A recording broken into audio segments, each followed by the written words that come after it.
During World War II, the skies were an extension of the battlefield, and the performance of aircraft often directly determined the outcome of ground battles. When it comes to famous American World War II planes, people often think of the P-51 Mustang or the B-17 Flying Fortress. But there was one plane that may not be as well known, yet played a crucial role across multiple theaters, the Douglas A-20 Havoc, also known as the Invader. Its story begins in the early years of the war, when the U.S. Army Air Forces urgently needed a fast, versatile attack aircraft capable of performing multiple missions. Douglas Aircraft Company designed the prototype DB-7 in 1938, which officially entered service in 1941 as the A-20 Havoc. The design concept was clear: speed, firepower, and versatility. The twin-engine layout provided stability at low and medium altitudes while increasing overall safety for the crew. The A-20's compact frame and lightweight design made it highly maneuverable. The aircraft carried a crew of 3, a pilot, a bombardier/gunner, and a radio operator/rear gunner. This setup allowed the plane to handle a wide variety of combat scenarios. Equipped with forward-firing machine guns and cannons, as well as bomb racks under the fuselage and wings, it could strike ground targets with precision and suppress enemy positions effectively. The A-20 had a top speed of about 336 miles per hour and a respectable climb rate, with an operational range that allowed it to perform tactical bombing missions efficiently.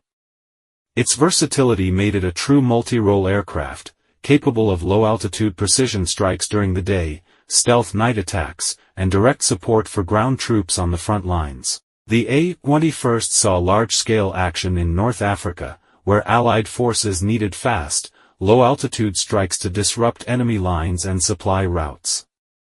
The harsh desert environment posed a challenge for any aircraft, but the A-20's durability and reliability allowed it to carry out numerous missions successfully, destroying enemy fortifications, cutting off supply lines, and providing essential support for advancing Allied ground forces. As the war spread to the Pacific, the A-20 became an integral part of the island-hopping campaigns. Both the U.S. Army Air Forces and the Navy deployed A-20s to strike Japanese supply ships, coastal defenses, and airfields. The night fighter version, the A-20N, proved especially effective. Equipped with enhanced navigation and targeting lights, it could approach targets under the cover of darkness, drop bombs, and retreat safely. For the Japanese, these stealth strikes disrupted supplies and weakened defensive positions across the islands. In Europe, the A-20 played a key role during the Normandy landings and subsequent advances through France. Low-altitude precision bombing destroyed German positions, bunkers, and artillery emplacements, allowing Allied troops to advance more safely.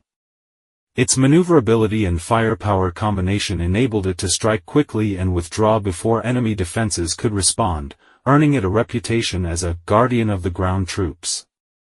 A-20 crews usually consisted of 3 men, and every mission was dangerous.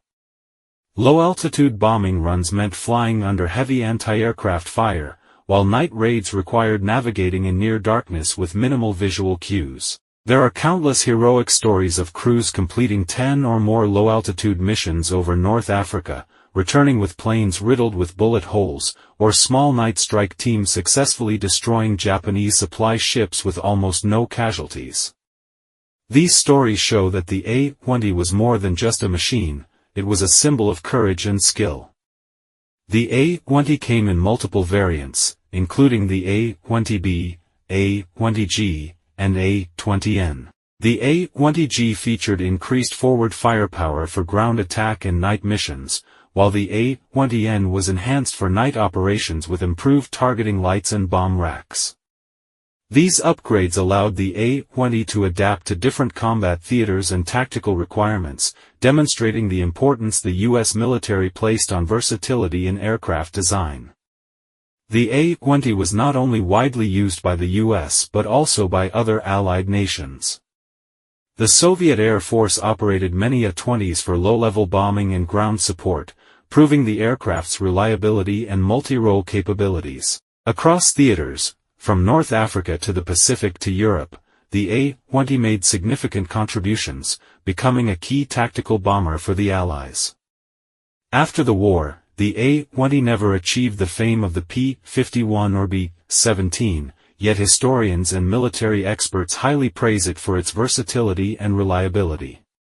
It exemplifies the effective combination of technology and tactics in World War II and influenced the design of post-war attack aircraft. The Douglas A-20 Havoc/Invader was more than just an attack aircraft, it was a backstage hero of World War II. Whether performing low-altitude bombings, stealth night strikes, or supporting ground operations across multiple theaters, it consistently delivered.